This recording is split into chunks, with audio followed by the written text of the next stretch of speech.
almost ready.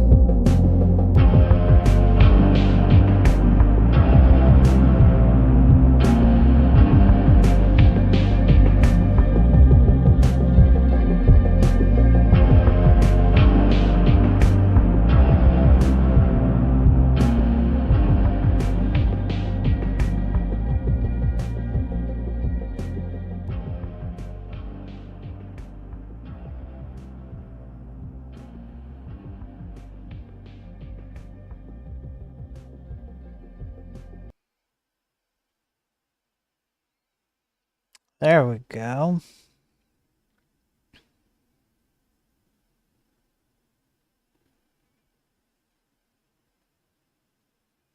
All right. What's up, everyone? Ernesto on YouTube. Good to see you. Welcome in, wherever you are, whatever you're doing, whatever time of day it is. I appreciate you hopping on and watching the crazy tech news unfold. Absolutely crazy. I hope you're all doing well. Laughly, good to see you on the Twitch side. I've got my coffee ready, and yeah, we're gonna get into it now. Just a sec here, because I gotta make sure my inputs are good. Just 1 second. Okay, we're good. All right, so as usual, we're gonna cover a few topics, and we're gonna start with China. Oh no, Discord notification. You're right. Let me do that. 1 sec. Let me notify Discord. Thank you, Laugh. Appreciate it, man. Here, we'll get the Discord. All right. So I'll give everyone I'll go for about 30 seconds or whatever. What's up, D Daver? Good to see you. James on X. Good to see you too. It is clearly an AI generated stream. We're all gonna lose our jobs. Every single one of us. None shall escape. All right. Let me clear that out. I think I'm ready. Let me get my articles set up here. Blah, blah, blah, blah, blah. Got that going. Yeah, I think I'm ready. Okay. So today we're going to talk a bit about China. Now, the reason why I want to talk about China is not to... It's difficult for me to make the point clear, but I'm not pointing to them as like they are bad. You know, we good, they bad. I'm using them as a comparison to the kinds of things that we're doing in the West and how other nations and groups are outperforming us at a game that we should really be staying competitive in, and we're not. The tech industry in general is losing ground to other nation states, other groups that are doing more than us or better than us, or they are, what would you say, looking at our flaws and not repeating them, while at the same time they encourage us to repeat our flaws. So we're going to go through a few of those. I've got some cybersecurity articles that we're going to go through, some stuff that's been hacked, including your doctor's notes. There's let's see. Yeah, there's some more crypto kidnapping stuff. There's a lot to go through today. So we're going to go through it all. This is going to be another longer one. I wish I could keep these to an hour. I can't. There's no way. It's not going to happen. So it is what it is. All right, let's start off with our first article. Hang on, I gotta go switch over like that. All right, here we go. Auto Shanghai 2025 wasn't just a car show, it was a warning to the West. After poaching some of the best Western auto talent, China's car industry is about to dominate globally with charging rates, ranges, luxury design, technology, and sheer volume. So already we can see how China, in particular, here is kind of beating the West at the game of electric vehicles. So, what kind of stuff are they doing? It has long been said, let's go here, let's zoom in here. It has long been said that visiting China from the West is akin to landing in a parallel universe. Now, I was there last year, visiting there last year, and I spent about almost a month there. And yeah, it is. It very much is like a parallel universe. It's very, very different over there. Pick any major city in most aspects, look and feel broadly familiar, but the fundamentals are different. You can't hail an Uber or use Google Maps to get around, and your hotel TV won't have Netflix. There are domestic alternatives that are likely newer, bigger, quicker, and perhaps even better than what you're used to back home. Yeah, so let me just start here, and we're going to dig into this, and I'm going to start off with an actual story that I experienced while I was there. So while I was in China, we were walking around some of the roads with the people I was with, and one of the persons who was with us had an app that was like Google Maps equivalent over there. And you could see, where you're going and the roads and all of that. And we found this dark alleyway. It was late at night. It's a dark alleyway. There's walls on both sides, houses on either side. And it led from one street through to another street in between a bunch of homes. So we go down this dark alley. There's no lights. There's no street lights. The street we came on is behind us, and the street we're going to is in front of us.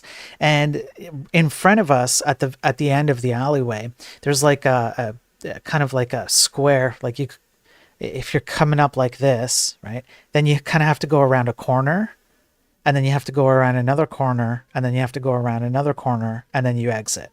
So if you think about it as like a half, squarish kind of thing. So we can't see. We know that the street is over there because we can see it on our map, but we can't see what's around the corner. And literally the middle of this alleyway, the phone that this person was holding lights up and goes, "Warning, incoming vehicle." And we're like, "What?" We're in an alleyway. There's it's not like there's a lot of room for a car. Like, what the hell is this? And sure enough, about 2 seconds later, one of the food delivery services comes up on a bike. It's not a motorbike. It's like a pedal bike, carrying food from behind us, and we make room, and then they go in front of us, and you can actually see the person on your map as they come up behind you and pass you and keep going. And then they disappear off the map. It's just within range, right? When you're driving, the apps there that guide you through the normal roads, they will even tell you how long the next red light is, or how long before the next red light, etc. They'll give you like blinkers if you want, when you need to go or when you need to stop, all of that stuff. So absolutely, it's a whole different world. It's not exactly like the, I guess, propaganda, you could say, that you normally see here in the West. To go there is to experience it in a completely different way. Their electric vehicles are also just like they're on a different level. It's completely different. I in my opinion, it's not even a competition. So the Shanghai Motor Show is the second largest exhibition space in Shanghai. They have 1,400 cars from 26 countries spread across 13 halls. Some 93 vehicles made their world debut in front of 1 million attendees. You had YouTubers, etc., etc. And these are some of the cars that they showed off. So you have the BYD owned Denza, which is a Porsche 911 rival. And that's not it. It keeps going. So there's Jetour, I believe, Denza, iCar, Chang'an, Hongqi, and Luxeed. You probably don't know what these are, but when you actually look at what they're doing, it's bonkers the kind of cars that they have, including the electric vehicles. So let me see. There somewhere in here. Like, look, it's absolutely. I mean, I would never buy this, but it's absolutely crazy what they do. So here we go. So some of the things that the cars can do. So this one, the BYD used the Shanghai show to reveal a charging system powerful enough to deliver 259 miles of range in 5 minutes, at a peak speed of 1,000 kilowatts, 10 times the charge rate of a Mini Cooper. That's a lot. Then the domestic rival CATL went one better with its 1,300 kilowatts of charging power, enough to deliver 323 miles of range in 5 minutes. For context, Europe's fastest charging EVs like the Porsche Taycan, or I hope I'm pronouncing that right, fill their batteries at a mere 320 kilowatts. So we're talking like 10 times the amount of charging power in 5 minutes compared to what the best in Europe has. They also have low price cars for emerging markets, like $22,700, as a starting point, which is honestly a bit low. It's a bit on the low side if you think about it. And they're competing with some of the biggest car manufacturers around the world. You can see the Jetour G900. This to me seems more like a Jag Land Rover kind of competitor, right? Yeah, there we go. The Range Rover kind of stuff. And it just continues. Like I would encourage you, if you're a car enthusiast like Ross seems to be. Hey, Dion X, how are you doing? Ross seems to be a car enthusiast. Go check this out. It's absolutely crazy what they have, and they're just continuing to produce more and more and more with more features and like more everything, right? This is a small off-road electronic vehicle priced at the equivalent of $13,000. It's going to hit the UK in 2026. I mean, this is going to give a lot of the UK car manufacturing industry a run for its money. Then you have some luxury cars or some stuff that like mimics the look and feel of 50s America, like this guy. That's kind of cool. I gotta admit. So this is the kind of stuff that I wanted to this is the article that I wanted to start off with, because I want to bring out that here in the West, we are very easily being outcompeted on multiple levels in tech by other countries like China and Russia and so on. And let me just bring up the next few articles. When it comes to tech itself, by the way, I would encourage you to go look at some of the what would you call it, the electric vehicles and the features that they have, and compare it with what Tesla has. Because it's not even close.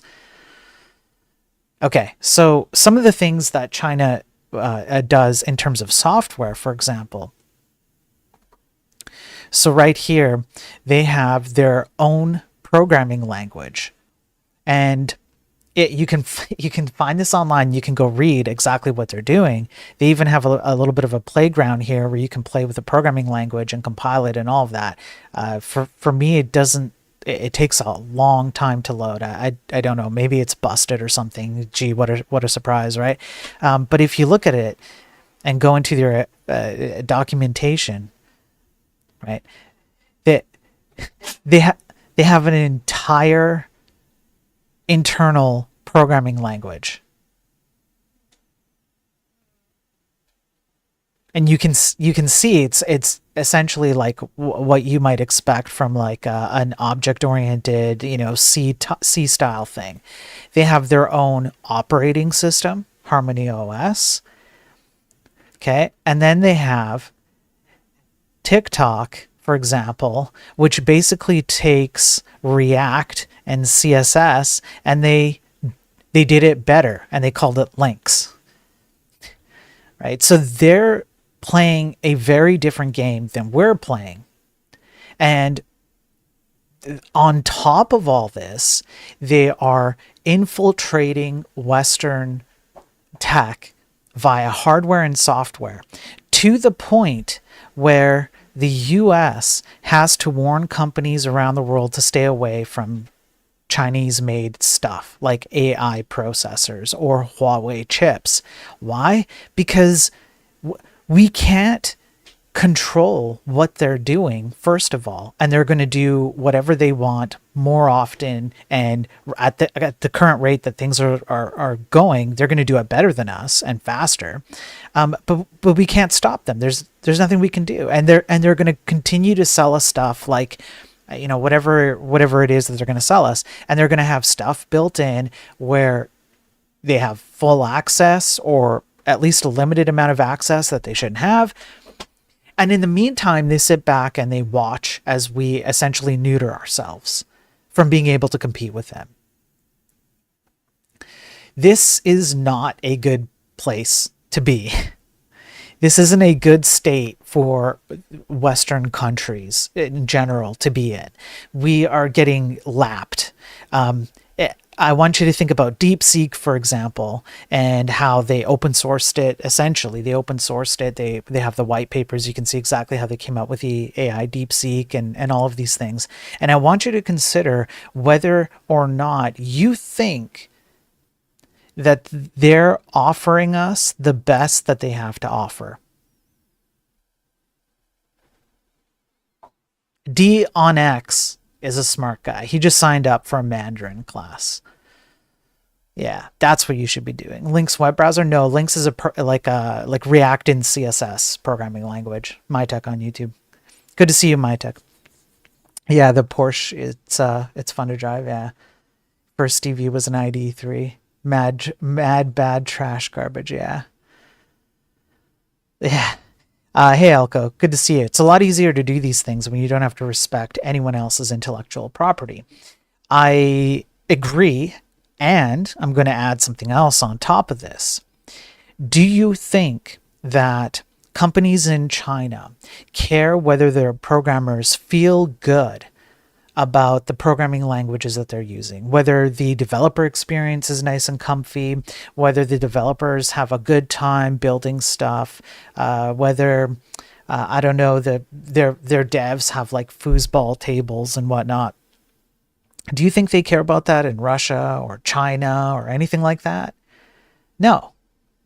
They care about very strict things, such as performance, because they know if they can beat us in performance, they win. They care about efficiency. If they can beat us in efficiency, they win. They care about the raw impact of the things that they're building. They do not care how nice and easy you have it and what tools you're using and all of that junk that we care about here. We cater too much to making programmers feel nice and comfy and safe and all that crap. They don't care, which is why they have an advantage. And as long as that continues, they will always have the advantage. Western companies don't always respect intellectual property either. No, that's mostly virtue signaling. That's really what it is. They're chained to keyboards for days on end in a basement with no windows, most likely. It's not quite like that. I got to see some things, and it's not exactly like that. But it is very much a there's at the very least cultural pressure to ensure that you're focused. Okay, let me put it that way. If you build anything of significance, you get swept up by the party as well. Yeah, the government has a hand in all the big stuff, right? There's oversight. There's literally companies that have assigned government officials who oversee the direction of companies there, and that's the whole point, right? Is that they're trying to ensure that they stay ahead of their whoever they see as competition. While this is all true, their economic systems, their government, and their culture are all vastly different. Right, Sergeant, yes, but I don't see how that plays into this argument. I'm not talking about those things. I'm talking about the things that they care about within the technical sector. And I would even argue that even if they are vastly different, I actually don't see a reason why we couldn't focus on all the same things, or even why we shouldn't. So I'm just not sure that's a relevant point to what I'm saying. Now, when I do the special report on scam compounds, we might touch on this a little bit, but until then. Okay, let me pull up the next article. All right. Dion X says Chinese tech companies hire cheerleaders to motivate their programmers. Yeah, I've seen that. I've also seen I've seen them do that in Japan, I think, as well.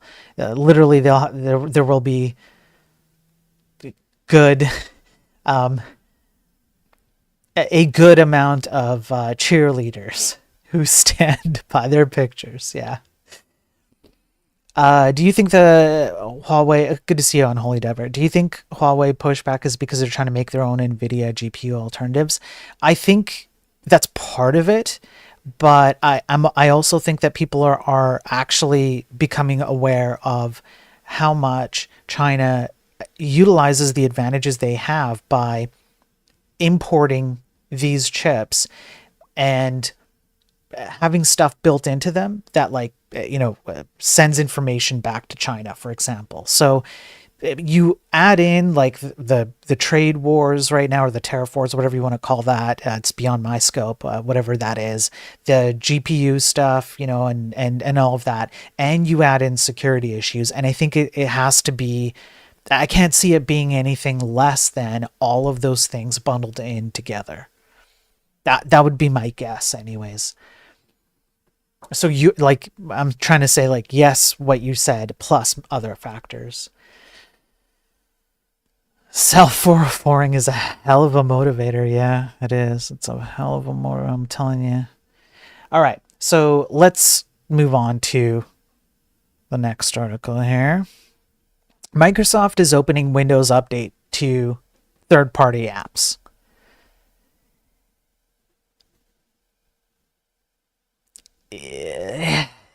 This is a little bit iffy. Unholy says, yeah, I could see that. U.S. government jobs have super strict rules for using hardware that is in no way made in China. Made in U.S., I see. Okay, I forgot the name of the rule. But Bamboo Labs 3D printers are one of the banned... Yes, yeah. What's up, Cavid on YouTube? Good to see you. Since it's Windows, this has to be awful. Yeah, I think it does. Okay, so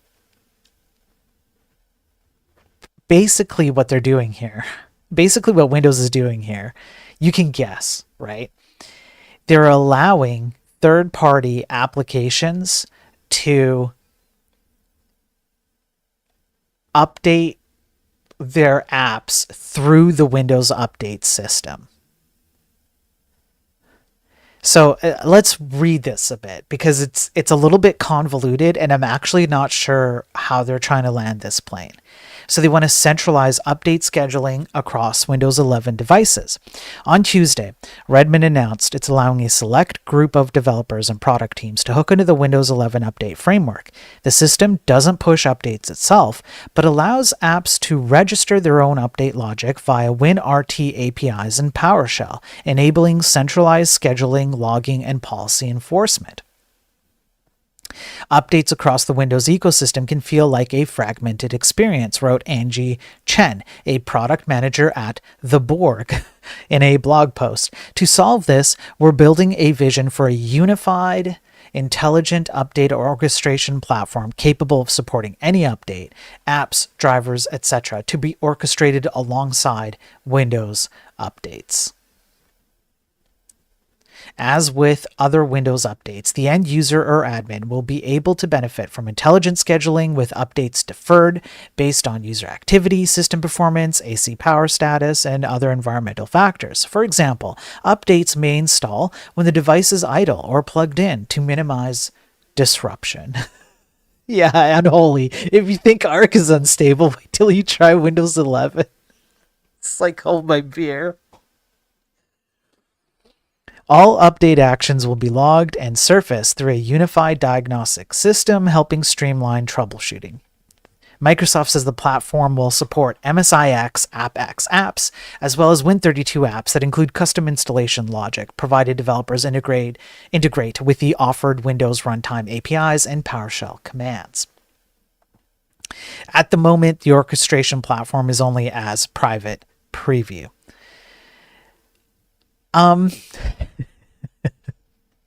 There's no way this can go wrong, right, guys? Right?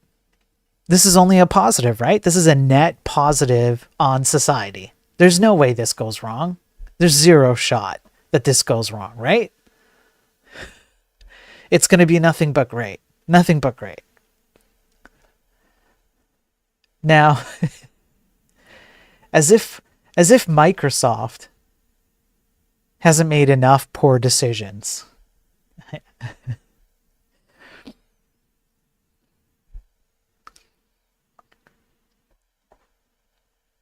Are you ready? This one's really bad. Hang on, let me take a sip of coffee.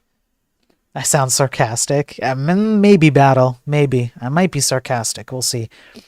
We'll see how it plays out. I'm going to take a sip of coffee. Cheers, everyone. All right. As if Microsoft has not made enough bad decisions, they go ahead and they do this.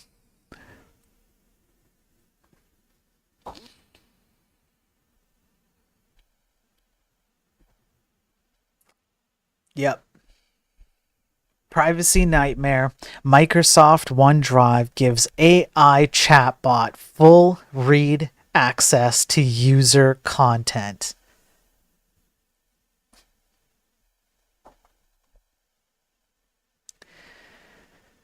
Again, there are exactly 0 ways that this could go wrong. Right? Please, someone give me comfort. Look, I have a huge backlog of articles to go over. I have on the spreadsheet, I have about 140 some odd articles that I haven't even read, and then about 10 or 15 or so in a backlog tab. And I had to bring this one up. Like, I brought this one up to the forefront because this is ridiculous. Why would you have an AI chatbot give full access to all of your cloud docs? Exactly what Unholy Diver is at that question. Yeah, I should start a bet on Polymarket. Yeah, I should. So users discover that letting an AI chatbot or other app access a single file on OneDrive also grants it access to their entire OneDrive content. A massive vulnerability in the implementation of Microsoft's OneDrive file picker exposes the entire user's OneDrive content. So there you go. I mean, do I need to talk any more about this? This is absolutely crazy. So if you give the AI access to one file, it's just like you just give it everything. This is so stupid. It's getting so out of hand. While users are prompted to provide consent before completing an upload, the prompt's vague and unclear language does not communicate the level of access being granted, leaving users open to unexpected security risks.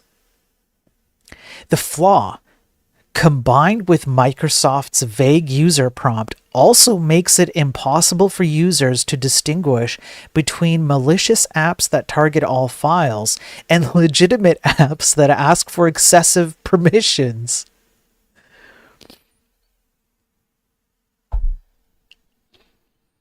Everything's fine. Yeah, everything's fine. There's nothing wrong. Even phones solve that issue. If an app wants to use an image on iOS, you can choose to only give it access to files you want or all. Yes, this is unholy. Yes, this is a solved problem that we've had on our machines for a long time. And somehow with AI, all of those solved problems suddenly unravel and become unsolved. Would color me shocked.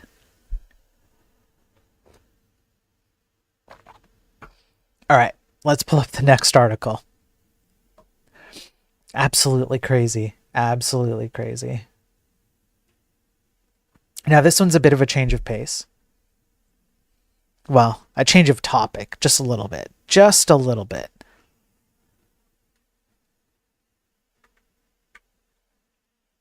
All right. What type of access does it have? Full read access.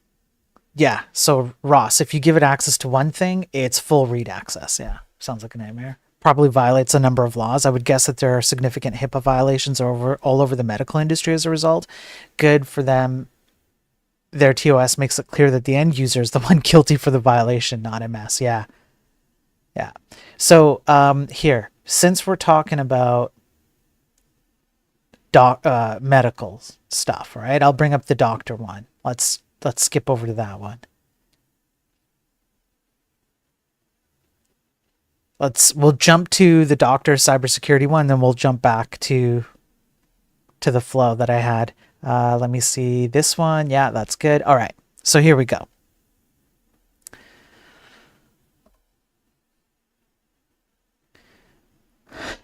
There you go, Ross. Hey, Ross, buddy. Are you there, bud? Hey, Ross. Are you there, buddy? Hey, Ross, get a safety check. I need to do a safety check on you, Ross.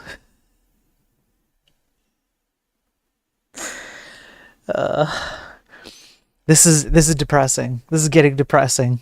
It already got depressing. Major data leak hits Unimed. 14 million patient-doctor messages exposed.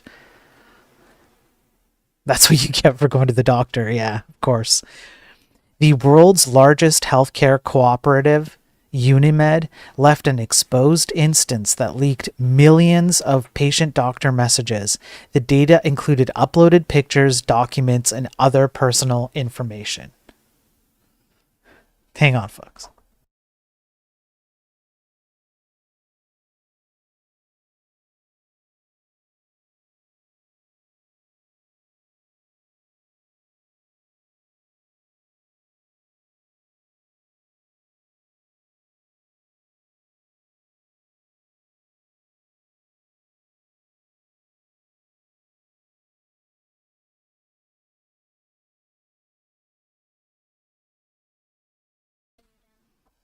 Yeah, sorry, folks. Had to talk to someone. Okay, so let's continue reading. Yeah, an exposed instance. Yeah, it just set to 0. Yes, that's right. That's right. Sorry, folks. I had to take a pause there. Healthcare data is among the most sensitive and private pieces of information any individual has. Of course it is. For example, the Cybernews research team discovered an unprotected Kafka instance owned by Brazilian healthcare giant Unimed. The company is a major player in Brazil's healthcare sector with an estimated 15 million clients. The exposed instance contained customer conversations with Unimed's chatbot Sarah, as well as with their doctors. Kafka is an open source platform designed to facilitate real-time data transmission between systems. So, the counter is not at 1. Here's why. This is not a cloud bucket storage system. I know, I laugh, yes, I need to have an on-screen counter. I should. But unfortunately, it's not a bucket. If you look at what Kafka is, okay, Kafka is a messaging distributor, right? So it's a message broker and event store. So it's a I just set it to zero permanently. So it might connect to a bucket of data or a database or whatever, but it is not in and of itself a bucket. Therefore, as of today, the counter still stands. All right, the counter still stands. However, let's see what was exposed.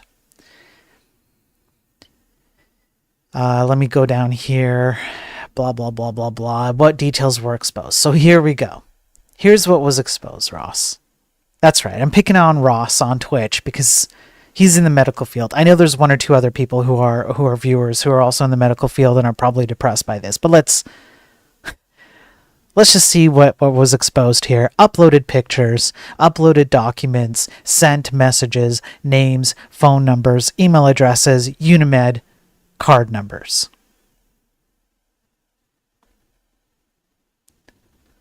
Everything one would need to absolutely destroy someone's life. Fantastic. This is like really, really good information to have on someone. So the leak was discovered March 24th, 2025. It was disclosed March 31st, 2025, and fortunately closed April 7th. However, that's after 14 million messages were exposed. So if you're in, Brazil or whatever, yeah, be careful out there. And it's not a bucket. So the counter stands. All right. Sergeant Pepper, good to see you. Battle, good to see you. Lightspeed, good to see you. Hope you're all doing well. All right. So now let's skip over to this one. Now I have long 53 episodes plus more. I have long talked about how AI generates slop in a variety of different ways, and then that slop will end up right back into the AI through two ways. One is through the training data that gets updated and the AIs get retrained on all that data, which includes slop that was previously generated by previous versions of AI. The other way is, as I have shown on stream here, 51% of internet traffic is bots, which means the dead internet theory is true, and most of those bots are AI. And as they go around and scrape data off the internet, they are obviously going to ingest slop that they've made, and it is playing out before our very eyes. You can thank me for being ahead of the curve on this. I have brought this to your attention before it became a thing. I am Textradamus, all right? You're welcome. I take all kinds of financial support, all right? I will continue to keep you abreast of all of these things. Yes, I use that word because of the sick degens in chat. So here we go. Chicago Sun-Times publishes made-up books and fake experts in AI debacle. The outlet said online that the articles were not approved or created by the newsroom.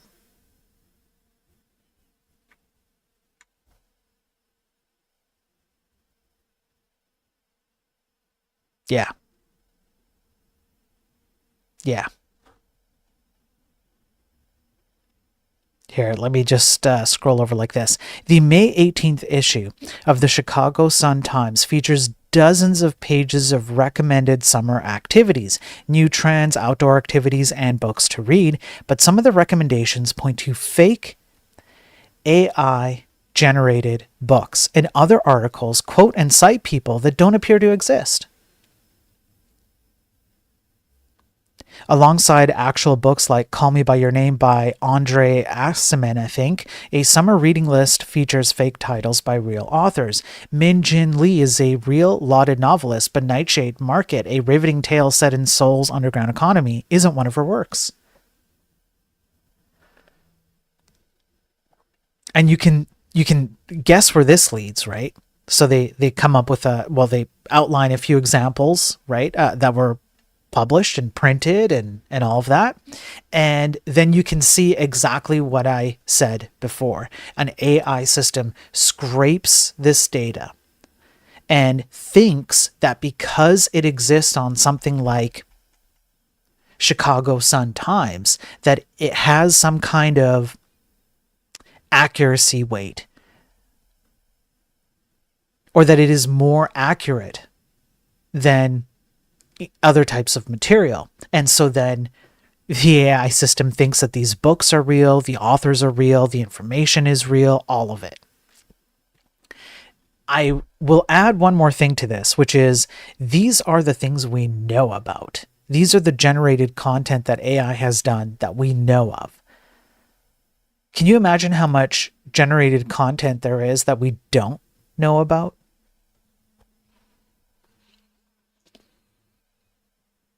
Yeah, 404 Media did do a good podcast on it. Yeah, I think AI has taken "Fake It Till You Make It" to heart. Yeah, yeah. So this one was pretty bad. Okay, now, as I've said, if you're watching these streams, you can thank me for being way ahead of the curve. It is only now that the news cycles in tech are catching up to the news that I've already covered here. You guys already know about this. So you're welcome. All right, so let's... Windows 11 Start menu revealed as resource-heavy React Native app sparks performance concerns. That came out today. So people are finally understanding what Windows is doing. I have long warned that React is a cancer to society and to the tech industry, and it is becoming true.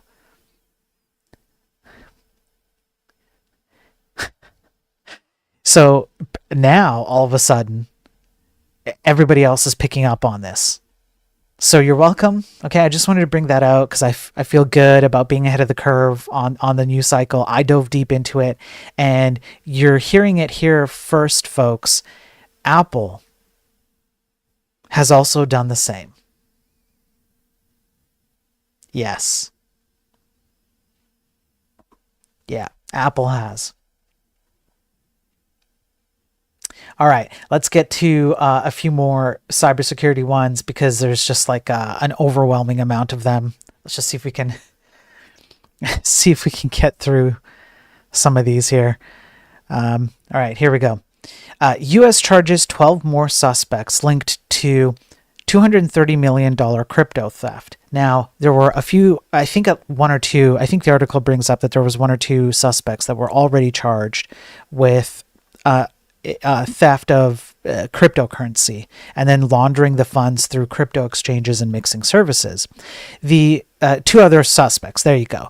20-year-old Malone Lamb, aka Grievous, Anne Hathaway, and Triple Dollar Sign, and 21-year-old Jean-Deal Serrano, I think, aka Box, Versace God, and at Skidstar. So that was in September 2024. Now there were 12 more have been charged as participating in this scam. Now, I'm bringing this one up because not all hacks are software hacks.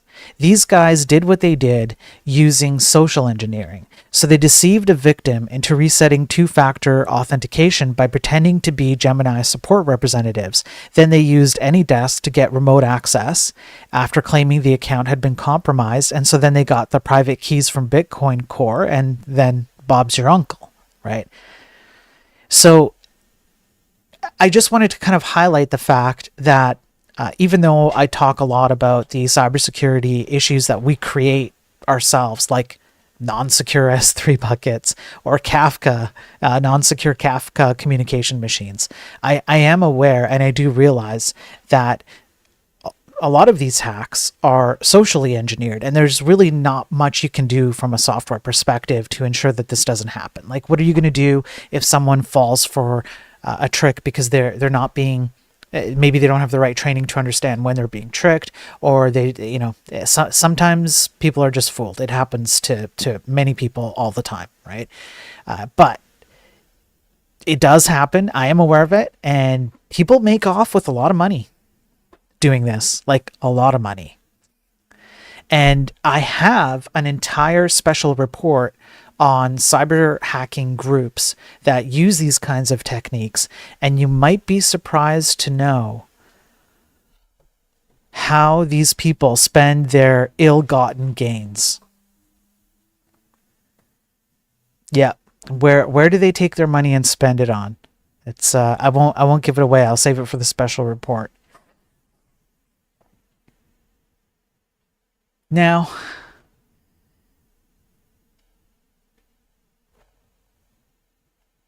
in really bad news, really bad news, okay, I've talked before, because this is related to the crypto thing. If you are a cryptocurrency holder and you have a lot of money in it, your life is literally in danger. Yeah, gotcha games on Holy, yeah. Yeah, social engineering is easy, yeah. Yeah, your life is in danger. We've already covered some kidnappings that have happened, torture, people have lost fingers so that nefarious criminals can get access to their cryptocurrency. Well, after latest kidnap attempt, crypto types tell crime bosses transfers are traceable. Crypto abduction attempts continue to rock France. Here you go.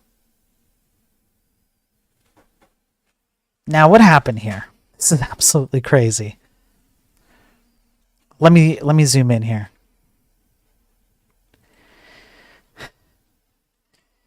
Masked men jumped out of a white panel van in Paris this week, attempting to snatch a 34-year-old woman off the street. The woman's husband fought back and suffered a fractured skull, according to France 24. The woman continued resisting long enough for a bike shop owner named Nabil to rush out swinging a fire extinguisher, which he hurled after the departing van as the attackers finally fled. The entire altercation was captured on video, which I won't show. The woman was identified as the daughter of a crypto boss, and her attempted kidnapping is part of a disquieting surge in European crypto-related abductions, two of which have already involved fingers being chopped off. The last major abduction happened in Paris only 2 weeks ago, and it ended with French police storming a house in the Paris suburbs and rescuing a crypto mogul's now four-fingered father. The attacks have spooked the industry, but here's the thing. Apparently, what these criminals don't understand is that even if they do get their hands on the cryptocurrency, it's all traceable. For whatever reason, there is a perception that's out there that crypto is an asset that is untraceable, and that really lends itself to criminals acting in a certain way. It's too bad. It's too bad that you couldn't attach a crypto machine to people's fingers so that you could trace the fingers back and sew it back together. It's such a shame. But somebody might have to come up with that at this rate. At this rate, someone might have to come up with that. So this seems to just continue. It doesn't seem to be stopping. And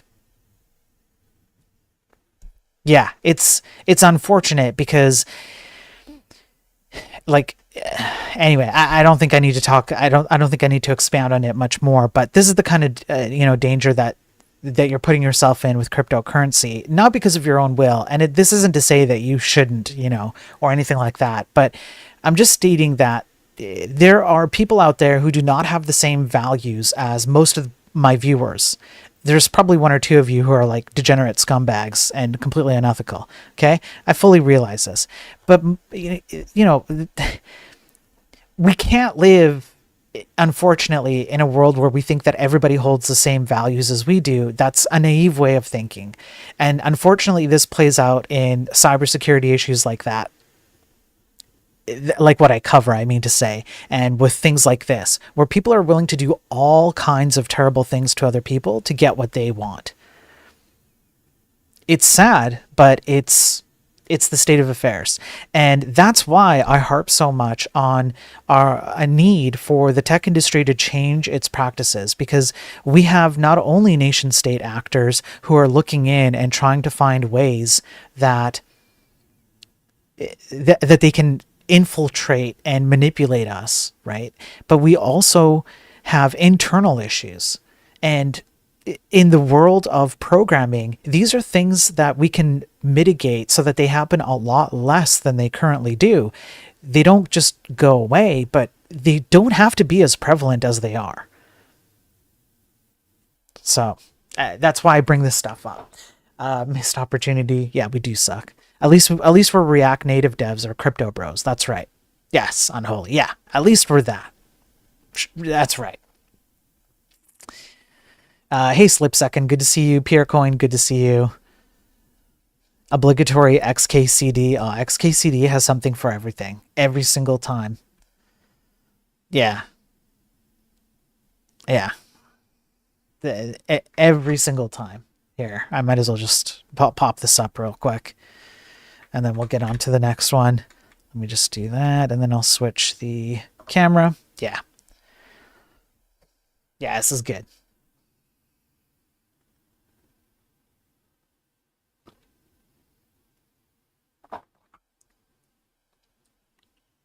Yeah, absolutely. Absolutely. All right, let's move on to the next one.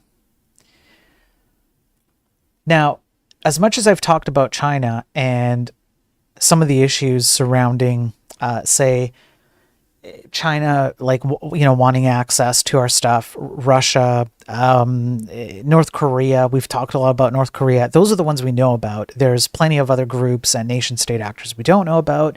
It comes from all angles, including internally, right? So, not to point the finger at any one particular person, but I just want to bring this article out because this article highlights that even these nations, these groups are not exempt from the same problems that we suffer here. It's just that we seem to be suffering from these problems a lot more. But here's the article. Pro-colored printers shipped out with malware-ridden drivers for half a year. Pro-colored got breached and served its users malware for months. Pro-colored, a major Chinese printer manufacturer, has been inadvertently infecting its customers with backdoors, info stealers, and cryptocurrency stealers for 6 months. Now, I know what you're thinking. Oh, yeah, inadvertently. Sure. However, I'm going to skip right to the part later on where Pro-colored admits that they've been hacked as well, and they're actually not even sure how much they themselves have been hacked. So they themselves admit, like, they're not trying to hide it. They're actually being, like, quite open about it. So in this particular case, I am inclined to believe that they are an actual victim. I called it, you guys. You guys are inadvertently. I'm inclined to believe that they are an actual victim here. Okay. So let's see. Yes. Apparently, Coward, who is a person, not a character, a pointer to a character trait, wanted to review one of Pro-colored's printers, and after trying to install the accompanying software from a USB stick, was alerted to the presence of the Floxif worm. I don't know what that is. I didn't have time to look it up. He reached out to the company, who dismissed the warning as a false positive. Unsatisfied with the answer, Coward turned to the center of the internet, where you go for villainy, scum and villainy, Reddit, where his thread was picked up by GData's researchers. The team found 6 of the company's product lines infected with malware, and these are the product lines. They also determined that the last update of the software was made in October 2024, which means the company was deploying malware for at least half a year before being spotted. And then they go on to say there were 39 malware detections and 20 uniquely hashed executables. There were RATs, remote access Trojans, other Trojans, or remote access, crap, I don't remember what the acronym means, clipboard stealers, cryptocurrency stealers. One of the wallets allegedly belonging to the attackers received almost 10 Bitcoin, which means the attackers raked in almost $1 million with just one piece of malware. It was also said that some of the command and control infrastructure was inactive since early 2024, while the Bitcoin wallet hasn't been active since March the same year. This could signal that the threat actors moved on to other things, which could mean that the threat isn't as pronounced as today. Now, as of May 8, all software was removed from ProColor's website and an investigation was launched. The company told GData that its systems were most likely compromised as well. So this is true.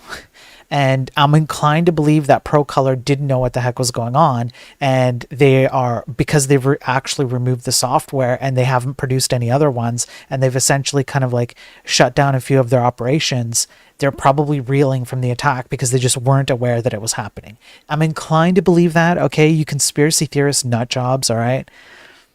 You're in the wrong industry. That's right. I'm also in the wrong industry. Yes, aren't we all? However, just again, I want to be clear about this. This is another case where a lot of this stuff could have been mitigated if we had just a modicum of, let's say, better practices and standards in programming with software, or even just basic security awareness when programmers create this stuff, and a little bit more attention on possible security issues and staying on top of that. And it directly related to that, we've talked before about how handing over your responsibilities to third-party services, whether it's packages like NPM packages or any packages, libraries, abstractions, frameworks, so that you don't have to do thinking, necessarily means that you're going to be less capable of understanding what the heck's going on under the hood of the things that you're using. Here's an example how this kind of stuff leads to second, third, fourth order effects. Broadcom employee data stolen by ransomware crooks following hit on payroll provider. So they attacked the payroll provider and then they got access to that stuff, and then employee data was stolen as a second order effect of these attacks. So ADP was the one who was hacked, and Broadcom uses ADP. Broadcom's HR department has begun the process of informing current and former staff who are affected by the September ransomware attack at Business Systems House. Broadcom no longer uses ADP or by extension BSH for payroll in the Middle East, the internal email confirmed, because this was in the Middle East. And at the time of the incident, the company was in the process of switching payroll providers. So in September 2024, they were aware of a ransomware attack, and then they had to send out emails to notify everybody. Personal data became available on the internet. They disclosed which types of information were available, and the El Dorado ransomware group claimed responsibility for the attack shortly thereafter in November. Now I don't remember if this one, here we go. This is the data that was taken. National ID numbers, national health insurance ID numbers, health insurance policy ID numbers, financial account numbers, dates of birth, salary details, employment termination date, personal email addresses, personal phone numbers, home addresses. So what happens here is that ADP got hacked. This information got accessed. Then the information was used to hack employees at Broadcom, which is a second order effect. And you also have to wonder how many orders of effect are we from the source when it comes to ADP itself. This is something that people don't think about anymore, or rather, I should say, they don't think about very much in the tech industry in this day and age. They don't, even just down to simple coding paradigms. What second, third, or fourth order effect is my code going to have on other related aspects? And we can see this play out in real life. There's a principle here, and it can bubble up. It's kind of like the event clicks in JavaScript with HTML. When you click on an element that's nested inside other elements, the click event bubbles up to its parents, right? You can see the principle bubble up here because we don't think about these continued effects that go down the line. This is how this stuff works. And it might feel like, not very meaningful to secure an S3 bucket or whatever, but it's actually very, very meaningful. Okay, now Ross is asking for some good news. There is kind of a mixed bag, all right, Ross? A mixed bag. Hackers exploit VMware ESXi, Microsoft SharePoint 0 days at Pwn2Own. Now, at first, you're going to be like, wait, how is this good news? But here's the good news. The good news is that Pwn2Own is a conference where hackers get together and they attempt to hack certain things. And it's public, which means that these things are discovered and then they're disclosed to the appropriate company so that they can come up with patches for them. So it's kind of bad, but also kind of good, because at least it's not people who are going to use this stuff immediately for nefarious things. At least this stuff gets exposed and there's an opportunity to get it fixed. So it's a mixed bag of news. Okay, I'm sorry, Ross. This was literally the next one I was going to cover anyways. So Microsoft SharePoint, VMware, Oracle VirtualBox, Red Hat Linux, and Mozilla Firefox. These were all hacked in a variety of different ways. There was a bunch of money given out. You can see some of the money that people won because of these kinds of hacks. The bad news is that some of these hacks are, well, kind of basic. So literally, you have some hacks that are buffer overflows, integer buffer overflows, or 0-day bugs. And, the types of bugs, it's kind of depressing to see those kinds of bugs still exist in things that are very prevalently used. However, it's a good thing that they're covered in a conference like this so that they're out in the open, and it's like a white hat, ethical hacking, and people can kind of, figure out how to button these down. Now, granted, just because you disclose the problem to the companies that are involved here doesn't actually mean that they're going to get fixed. So I'm sorry, Ross. This is good news. I mean, yeah, it depends on how you take it. Yeah. All right, let's keep going. I have a few more. Now, laughingly, I'm sorry, but your mobile user location in the UK, it's yeah.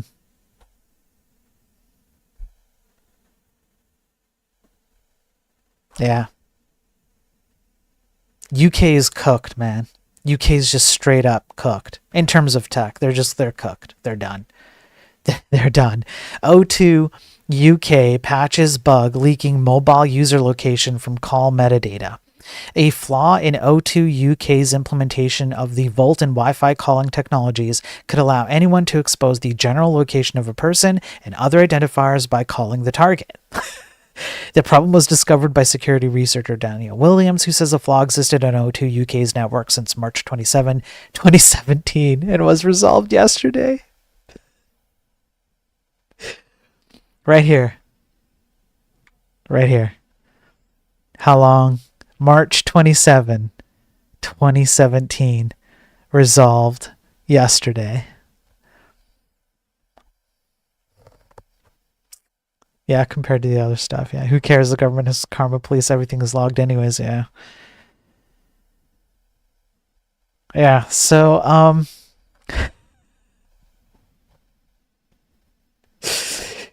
Yep. Yep. Yeah, let me get rid of this ad. O2 UK is a British telecom service provider owned by Virgin Media, O2. As of March 2025, the company reported having nearly 23 million mobile customers and 5.8 million broadband clients across the UK, positioning it as one of the major providers in the country. In March 2017, the firm launched its IP multimedia subsystem service, branded as 4G Calling, for better audio quality and line reliability during calls. So this just got worse because I just want you to understand what's happening here. It's like about 8-ish years, yes, but it's not just that it's been 8 years. It's been from the beginning, from launch. From the launch, all you had to do was call someone using this service and you could get their location. While analyzing the traffic during such a call, the signaling messages, SIP headers, exchanged between the communicating parties are far too verbose and revealing, including IMSI, IMEI, and cell location data. 23 million mobile customers can't be correct. I don't see why it couldn't.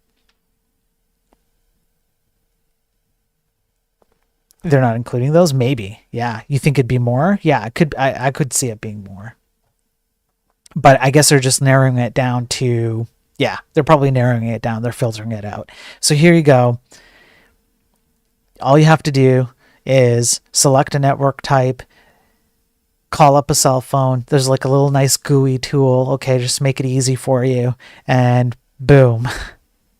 You just grab it. You just grab it straight out the headers.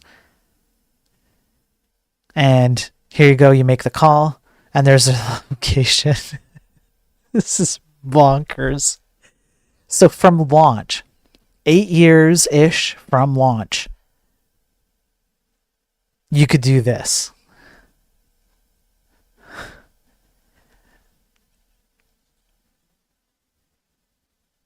I just, and so, and there you go. Station names, tracking a person by constantly, like, if you constantly call them, you get like a, why didn't they ask ChatGPT to fix it? I know. Yeah. All right, next one. This is the last of the cybersecurity ones, and then we're going to cover a touch of a longer article. Arla Foods confirms cyber attack disrupts production, causes delays. So Arla is a Danish food giant. So apparently the only thing that was affected was its production unit in Upal, Germany, but there were delays nonetheless. There was apparently some suspicious activity that impacted the local IT network. Production was temporarily affected, and it's working to resume operations. Now, no information.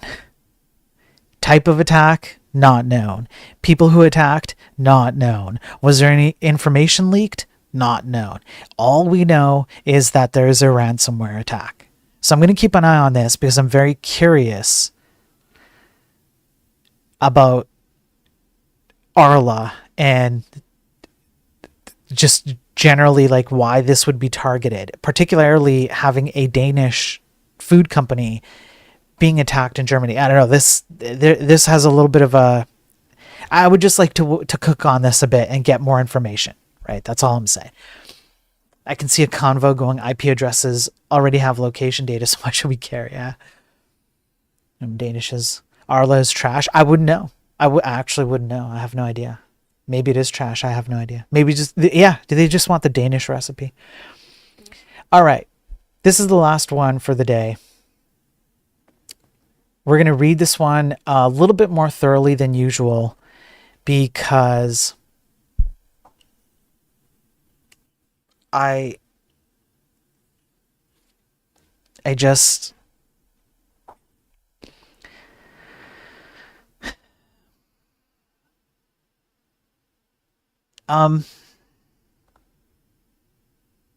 I'm not sure how to open this. All right. How about this? Let's open it this way.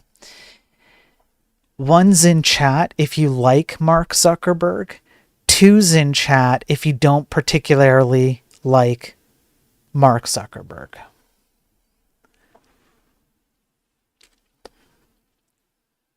This is just an excuse for me to have another sip of coffee. Com.b 3, D Daver says 3. 1.5, 69, of course, obligatory 69. Many twos point many more twos, yeah. Okay. 0, 1, yeah. I like how I can do his voice, yeah. I'm saving it. I'm trying not to overdo it. Like, I want to save it for special occasions, right? Okay. So, I think generally speaking, we don't have like fans of Mark Zuckerberg here, right? All right. Let's dig into it, boys. Meta argues and shitification isn't real in bid to toss FTC monopoly case.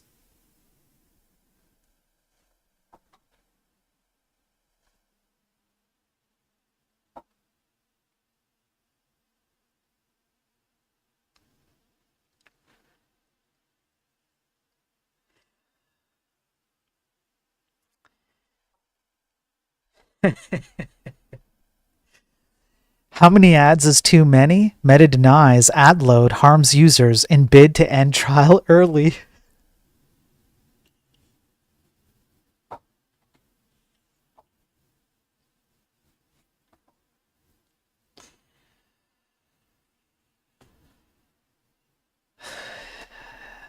Hello, here's React. Enjoy. No, and shitification is not real. Yeah. I can't do this anymore. I'm so tired. I'm so tired. I'm so tired. Shall we read? If you think the headline is bad, I promise you, reading what went on in this court case, it's worse. So I don't know. Have a drink ready or something, just something to help you cope through this. Let's dig in a bit.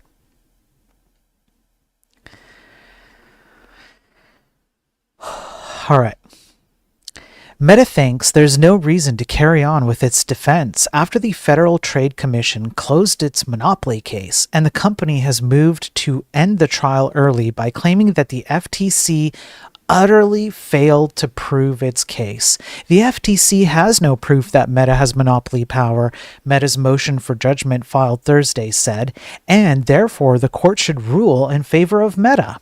According to Meta, the FTC failed to show evidence that the overall quality of Meta's apps has declined or that the company shows too many ads to users.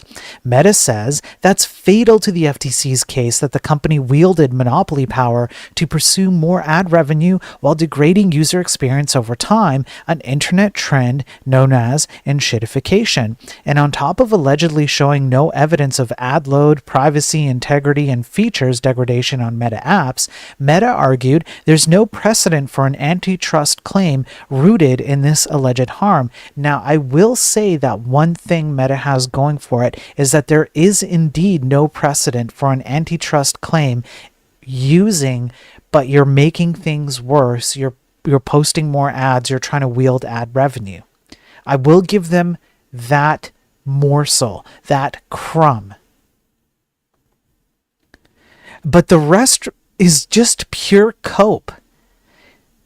Do you think the overall quality of Meta's apps has declined, increased, or stayed neutral? I wonder what chat would say. Meta knows of no case finding monopoly power based solely on a claim of degradation in product quality, and the FTC has cited none. Meta has maintained throughout the trial that its users... I just want to zoom in on this. Actually like seeing ads. One's in chat if you actually like seeing ads. Just one's in chat. Do you guys like seeing ads? Apparently Meta says that you like seeing ads. Users like seeing ads.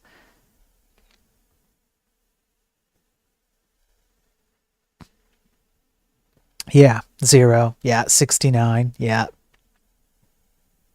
Yeah. In the company's recent motion, Meta argued that the FTC provided no insights into what the right number of ads should be, let alone provide proof that Meta showed more ads than it would in a competitive market where users could easily switch services if ad load became overwhelming. If the ads were good, yeah, com.b, yeah. By the way, hey com.b, how are you doing? Good to see you.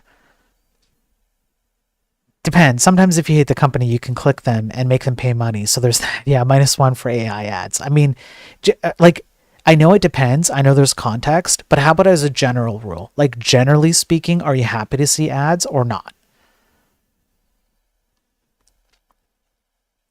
Further, Meta argued that the FTC did not show evidence that users sharing friends and family content were shown more ads. Meta noted that it does not profit by showing more ads to users who do not click on them, so it only shows more ads to users who click ads.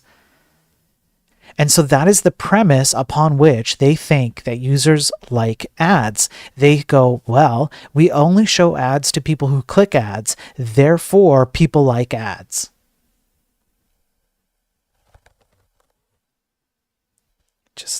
I can't. Meta also insisted that there's nothing but speculation showing that Instagram or WhatsApp would have been better off or grown into rivals had Meta not acquired them. The company claimed that without Meta's resources, Instagram would have died off. Meta noted that Instagram co-founder Kevin Systrom testified that his app was pretty broken and duct taped together, making it vulnerable to spam before Meta bought it. Rather than in shitification, what Meta did to Instagram could be considered saving the world. While dismissing these smoking boom boom stick emails from Mark Zuckerberg discussing buying Instagram to bury it as legally irrelevant.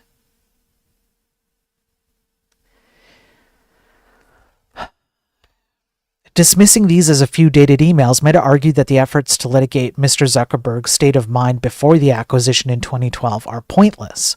What matters is what Meta did, not what Mark Zuckerberg was thinking. In the case of WhatsApp, Meta argued that nobody thinks WhatsApp had any intention to pivot to social media when the founders testified that their goal was to never add social features, preferring to offer a simple, clean messaging app, and Meta disputed any claim that it feared Google might buy WhatsApp as the basis for creating a Facebook rival, arguing that the sole Meta witness to supposedly learn of Google's acquisition efforts testified that he did not have that worry. So essentially, they just want to avoid breaking up.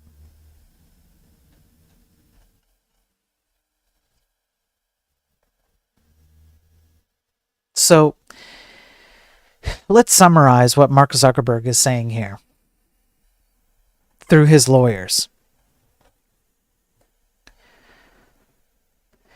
It is my opinion that users like ads because when I present ads, they click on ads.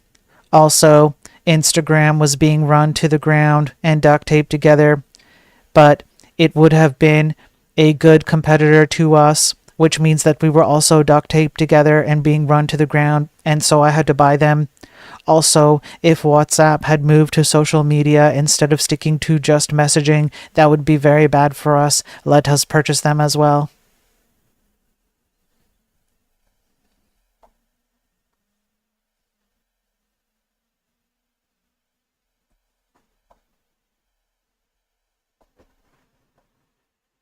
I can't.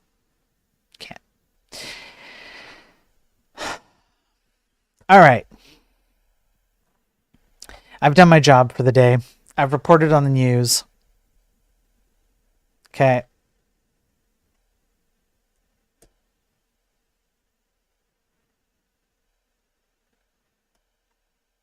Let me just make sure that I did everything.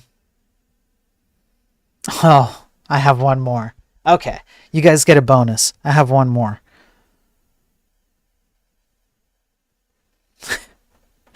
One more.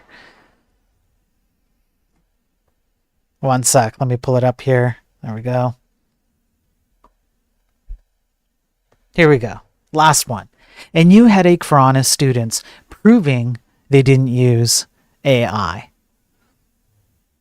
Students are resorting to extreme measures to fend off accusations of cheating, including hours-long screen recordings of their homework sessions.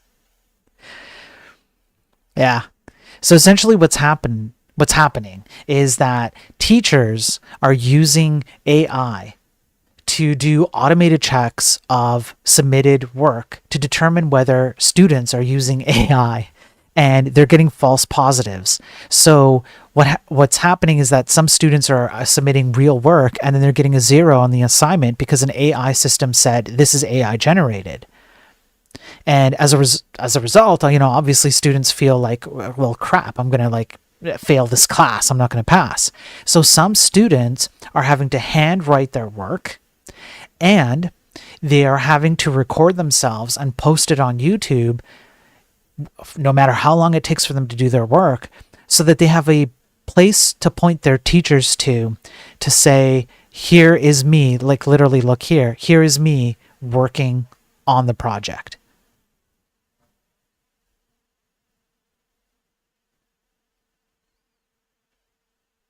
And so, of course, there's a big discussion about, whether teachers need to stop using AI detectors in school. Handwritten work would be a good way to get through that.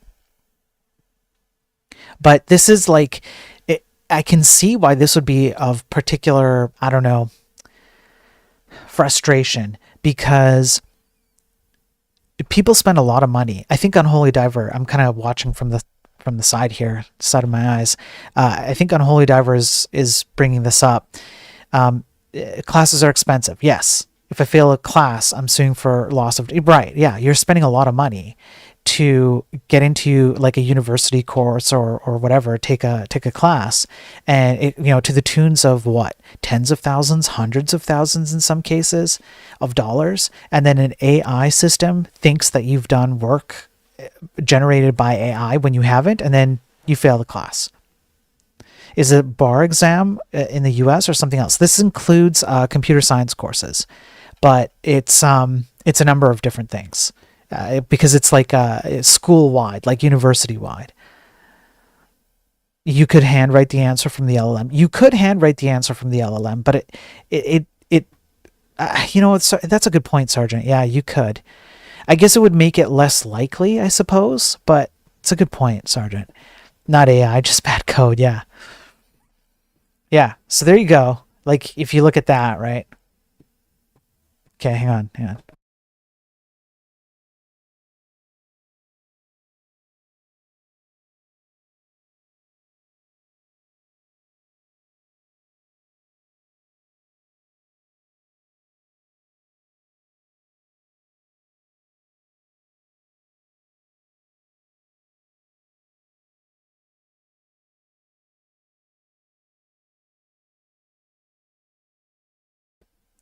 Okay. Sorry about that. What about labs that are controlled networks? I'm not sure. I'm not sure. Anyway, so that's actually it. That's the last one. I think I've got everything now. That's the last article I wanted to end on. Excuse me. AI use in schools is a huge problem. My wife sees it, and it's at the 3rd grade level in private school, where you would think parents are more involved with their kids' schooling. Spoiler, they're not. Imagine at universities. Yeah. 100%. That doesn't surprise me. It's unfortunate, but it doesn't surprise me. Again, I'll say that another element of this is how the AI hypists and cultists who promote AI as like the way to do everything, they have no leg to stand on in complaining about this. They wanted this. They promoted this. This is going to cause all kinds of problems that we have yet to see, and there was no regard for it. We just went full speed ahead. The computerized portion of the bar exam in the US is messed up now. They're making people take the whole thing with pen and paper. The whole system is completely backed up right now. That makes sense, Laughing Panda. I should actually look at that.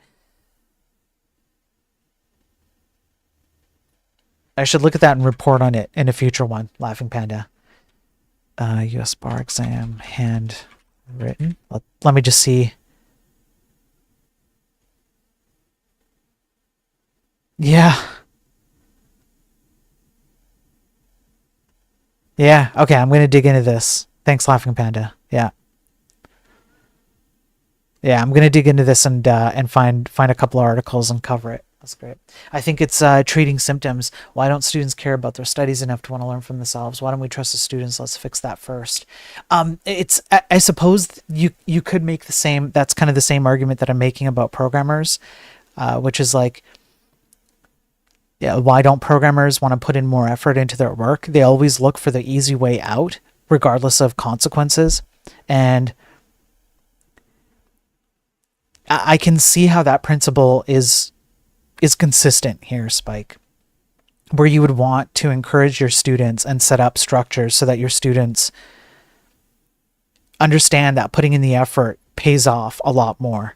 And that's probably something that's not really covered. I think we just kind of say like, oh, you should put in effort because the more effort you put in school, the more you get out of it. The more effort you put into programming, the more you get out of it. And it's kind of this like haphazard statement that you make, but it's difficult to conceptualize in the moment how that's going to benefit you. So I can kind of see what you're saying, Spike. I find that the best devs almost put in too much work on the other side of that. I mean, the most enthusiastic. Like you can, yeah, you can spend a lot of time spinning your wheels and recycling and going back to the start and trying to make everything perfect. Perfection can be the enemy of good, absolutely. But just currently, where we are right now, we're just on the other end of that spectrum, and I'm hoping we can swing back to somewhere in the middle ground where things are a bit more even and reasoned out. I hope, putting in the effort doesn't always pay off. That's the problem. It doesn't always pay off, but you're never going to get a payoff if you don't put in the effort.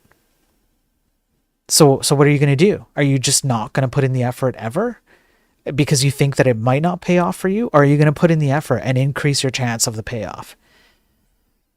And that's what we should be encouraging. Yeah, as a general thing. All right, that's it, folks. That's it. That's all I got. I will be back tomorrow for another daily tech news stream, and Saturday I have a stream that I've scheduled with someone that I'm interviewing. So I'm going to announce that tomorrow when I've nailed down the time and everything. I was hoping to get one in tomorrow, much earlier in time than today, but I can't do it. So I'm going to be doing the regular daily tech news stream tomorrow. Then an interview one on Saturday, plus hopefully like some fun video game stuff. We'll see what happens. And I might do another interview stream on Sunday as well. I've got two people that I want to interview, bring on and talk about certain topics. So this weekend might be busy with the streams. And as always, I appreciate all the support. You guys are awesome. The support has been immense. Stuff has been taking off on various different platforms in terms of views and stuff. I want to stress again how much I appreciate people, well, even people who have the conversations with me, but just having you engage, chat, hitting the like and subscribe and all that, it really helps the algorithm that I hate playing so much, but it helps. And that's the only thing I would ask from you, just to continue doing that, continue supporting my work, if only to expand the reach of the message that I'm trying to spread here, and hopefully persuade more people that yes, there's a problem, and yes, it can be fixed, and here are a few things that we can do to fix it. And the more the channel grows on all the different platforms, the more people are likely to see what I'm saying here. So if you like what I'm saying and you want me to keep going, please engage with that algorithm, because it's the only way that I currently know of to kind of play the game and expand the message. And so, as usual, I always appreciate the support, including any financial support, which is not why I do this, but it's always appreciated. Yeah, money is a passion motivation for many. Yes. It definitely helps. So I'm even thinking that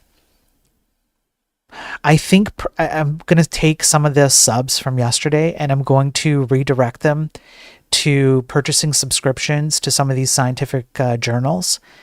And what I might do is I might put up like a little goal bar for the amount of paid subs or tips or whatever, and how much I might need for the month to pay for the journal subscriptions for that month, and maybe pick like 2 or 3 of the most commonly ones that are relevant to these streams.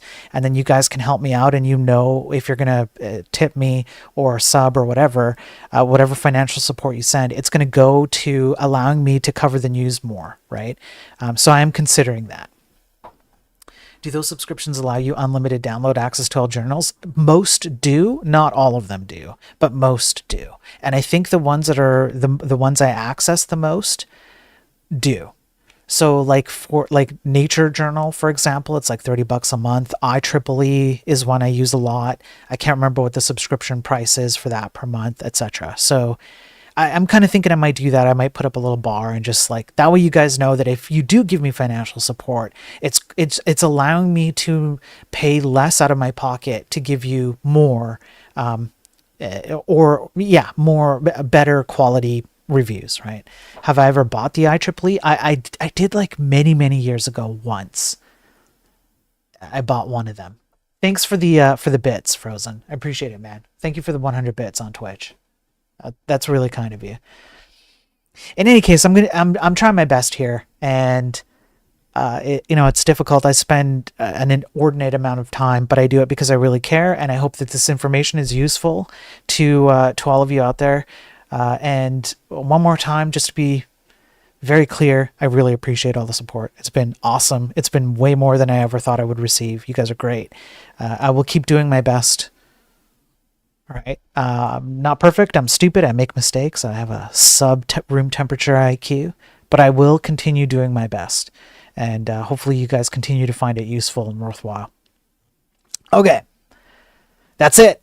I will see you tomorrow. And hopefully on the weekend, we'll have some fun. We'll have some good interviews. So there will be some fun stuff, maybe some video game stuff. And yeah, stay safe out there. All right. Stay safe out there wherever you are. Whatever you're doing, please stay safe, and I'll catch you later. Peace out.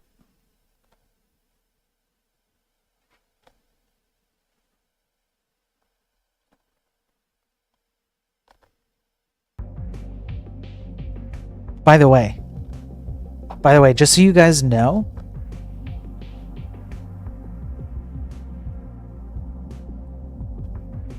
just so you know, I just want you all to know this, just all of you. Frozen, Laughley, Laughing Panda, Sergeant Pepper, Unholy Diver, Pierre Coin, Spike, D on X, Battle, .com-B, D-Daver, Ross, Lightspeed, all of you, every single one of you.